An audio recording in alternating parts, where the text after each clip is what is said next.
రెంట్కి ఇల్లు వెతుక్కోవడం ఇంత కష్టమని ఈ రోజే అర్థమైంది. ఇప్పుడు మనం ఉంటున్న ఇల్లు జస్ట్ వాకింగ్ కని వచ్చి 1.5-2 గంటల్లో చూసేసుకొని కన్ఫర్మ్ చేసుకొని వెళ్ళిపోయాము. మనం అస్సలు కష్టపడే పని లేకుండా చాలా ఫాస్ట్గా ఇల్లు దొరికింది. కానీ ఇప్పుడు మాత్రం అంత ఈజీ అవ్వట్లేదండి.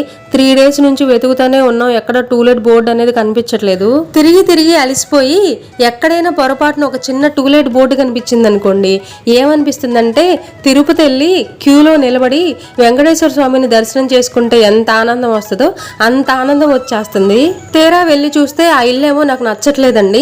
మా ఆయనేమో తిడుతున్నాడు, నువ్వు చూసేది రెంటిల్లు, సొంత ఇల్లు కాదు, ఏదో ఒకటి కన్ఫర్మ్ చేసుకొని ఒక 3-4 ఇల్లు చూపించాడు. మనం ఉండే ఇల్లు మన మనసుకు నచ్చినట్టుగా ఉంటేనే మనం హ్యాపీగా ఉండగలము అనేది నేను నమ్ముతా అండి. అది సొంత ఇల్లు అయినా రెంటిల్లు అయినా మీ అందరికీ తెలుసు కదండి ఇల్లు నాకు ఎలా ఉంటే ఇష్టమో. ఇంటిని అయితే ఫైనల్ చేసామండి. అప్డేట్స్ అన్ని త్వరలో ఇస్తాను.